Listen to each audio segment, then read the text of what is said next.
نیک لوگ، سچے لوگ تیار نہیں ہو رہے، امانت دار لوگ تیار نہیں ہو رہے۔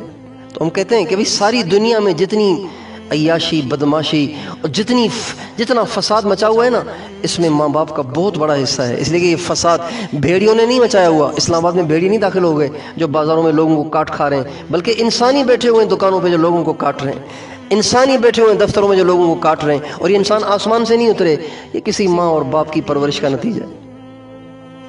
اس لیے ہمیں اپنے بچوں کی تربیت پہ توجہ دینی ہے، اور ان کے سامنے آخرت کو اتنا بیان کرنا ہے کہ بچہ قدم اٹھانے سے پہلے سوچے کہ قبر میں کیا ہوگا اگر یہ کام کر لیا تو، قیامت میں کیا ہوگا اگر یہ کام کر لیا تو۔ حضرت بہلول رحمت اللہ علیہ جا رہے ہیں، راستے میں دیکھا، ایک گلی میں دیکھا کہ بچے کھیل رہے ہیں، جیسے بچے گولیوں سے کھیلتے ہیں نا، آج کل تو گولیوں کا زمانہ بھی نہیں رہا، اخروٹ سے کھیل رہے تھے بچے، اخروٹوں سے کھیل رہے تھے۔ تو دیکھا کہ ایک بچہ، کچھ بچے تو کھیل رہے ہیں، ایک بچہ بیچارہ کنارے پہ کھڑا ہوا ہے، ایک طرف کھڑا ہوا ہے، رو رہا ہے، بیٹھا ہوا ہے، مایوس۔ تو اس نے بہلول رحمت اللہ علیہ اس کے پاس گئے، اور دیکھا نا کہ یہ بچہ بیچارہ بہت مایوس ہو رہا ہے، تو احساس کمتری کا شکار ہوا، کسی غریب کا بچہ ہوگا، اس کے بعد اخروٹ ہوں گے نہیں، اسی بیچارہ بس دیکھ کے ہی اندر میں جل رہا ہے۔ تو بہلول رحمت اللہ علیہ کہتے ہیں میں اس کے پاس چلا گیا، تو میں نے کہا بیٹا آپ اس لیے مایوس ہیں، اس لیے پریشان ہیں کہ آپ کے پاس اخروٹ نہیں ہے، تو آپ پریشان نہ ہوں بیٹا، میرے ساتھ چلیں، میں آپ کو اخروٹ لے دوں، آپ بھی ان بچوں کے ساتھ کھیلیں۔ تو وہ ترچھی نگاہوں سے بہلول رحمت اللہ علیہ کو دیکھ کے فرمانے لگے، چچا جان ہم دنیا میں کھیل کے لیے تو نہیں آئے، آپ مجھے کیا مشورہ دے رہے ہیں؟ ہم دنیا میں کھیل کے لیے تو نہیں آئے۔ کھیل کے لیے کوئی پریشان ہوتے ہیں؟ مسلمان کھیل کے لیے پریشان ہوتا ہے؟ ہم کھیل کے لیے تو نہیں آئے۔ تو کہا بیٹا پھر کس لیے آئے؟ کہا آپ نے قرآن نہیں پڑھا؟ افحسبتم انما خلقناکم عبثا وانکم الینا لا ترجعون، تمہارا کیا گمان ہے، تم یہ سمجھتے ہو کہ ہم نے تمہیں بیکار بنا دیا ہے، کھیل کود کے لیے بنایا ہے اور تمہیں مر کے ہمارے پاس نہیں آنا؟ تو حضرت بہلول بہت متاثر ہوئے اس بچے کی باتوں سے، تو کہا بیٹا تو بڑا حکیم معلوم ہوتا ہے اور تو بڑا سمجھدار معلوم ہوتا ہے، تو مجھے کچھ نصیحت تو کر۔ تو اس نے نصیحت کی، اس نے کہا میں دیکھ رہا ہوں کہ دنیا ختم ہو رہی ہے اور آخرت دن بدن قریب آ رہی ہے، ہر ایک اپنی قبر کے قریب ہو رہا ہے، ہر ایک اپنی موت کے قریب ہو رہا ہے، اور دنیا تو آہستہ آہستہ کٹی جا رہی ہے، ختم ہو رہی ہے اور ہم سے چھوٹتی چلی جا رہی ہے، آخرت قریب آ رہی ہے۔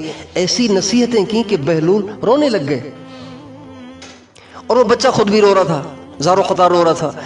پھر بہلول نے کہا کہ بیٹا ابھی تو تیری عمر بھی اتنی نہیں ہے، تو اتنا کیوں اللہ سے ڈر رہا ہے کہ اللہ کی باتیں کرتے کرتے، آخرت کی باتیں کرتے کرتے تیری آنکھوں سے آنسوں کی جھڑیاں بن رہی ہیں؟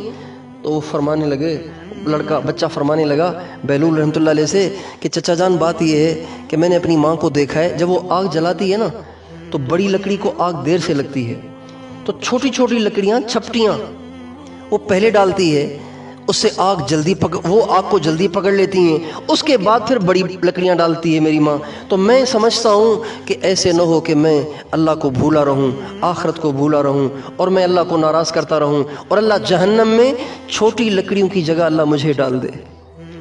یہ سوچ کے مجھے ڈر لگتا ہے، یہ سوچ کے میں روتا رہتا ہوں۔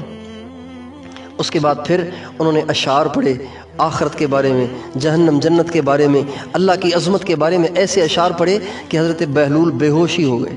جب ہوش آیا تو لڑکوں سے پوچھا بھئی وہ جو لڑکا یہاں کھڑا ہوا تھا وہ کہاں چلا گیا؟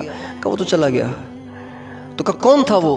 کہا وہ امام حسین کی اولاد میں سے تھا، امام حسین کی اولاد میں سے تھا۔ تو حضرت بہلول فرمانے لگے ہاں میں بھی تو کہوں کہ یہ کون سے درخت کا پھل ہے، ایسی باتیں کر رہا ہے۔ تو آج ہمارے بچوں کا یہ ذہن ہے؟ آج ہمارے بچوں کا یہ ذہن نہیں ہے۔ آج ہمارے بچوں کو کھیل چاہیے، تماشا چاہیے، گھومنا پھرنا چاہیے۔ آج ہمارے بچے یہ نہیں سوچتے کہ مرنا ہے، اللہ کے سامنے پیشی ہوگی، قبر میں جائیں گے، کیا بنے گا۔ تو اپنے بچوں کی ہم ایسی تربیت کریں کہ آخرت ان کی نگاہوں میں ہو، آخرت ان کے دل دماغ میں رچی بسی ہوئی ہو، اور سادہ زندگی گزاریں گے تو دنیا سے بے رغبتی رہے گی، یعنی زیادہ خواہشات والی ڈیکوریشن والی زندگی گزاریں گے تو اس سے دنیا کی محبت دل میں آہستہ آہستہ پیوست ہوتی رہے گی، پھر یہ دنیا کی محبت ہم سے حرام کام بھی کروائے گی۔